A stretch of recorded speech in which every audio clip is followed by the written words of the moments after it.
రాజకీయాలకి ఉండదగ్గ వ్యక్తి కాని వ్యక్తి రాజకీయాల్లోకి వచ్చి రాష్ట్రానికి ఒక శాపంగా మారి,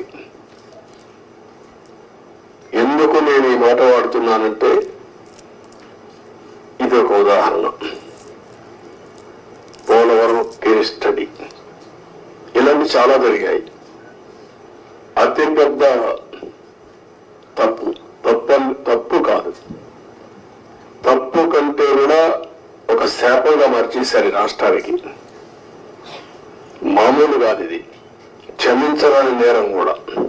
ఒక చిన్న తప్పు చేసేదో అనుకుంటాం, అలాంటి పెద్ద ఇది చేసి డయాఫామ్ వాల్ ఇక్కడుండే ప్రెస్ లో మీరు చాలా మంది ఉంటారు.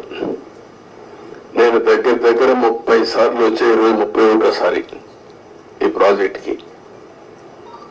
నా మనసంతా ఈ ప్రాజెక్ట్ మీద ఉంటుంది. అందరికంటే ఎక్కువ బాధపడే వ్యక్తిని నేనే. నా కష్టాన్ని బూడిదలో పోసిన పన్నీరుగా చేశారు. ఎందుకు ఈ మాట వాడుతున్నానంటే, పండగ రోజు కూడా నాగపూర్కి వెళ్ళి,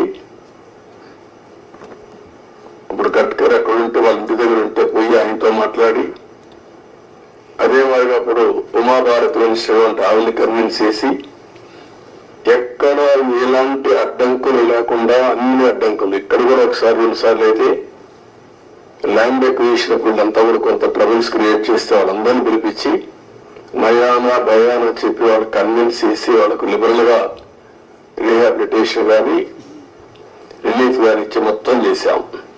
వీళ్ళు చేసిన పని మీరు చూస్తే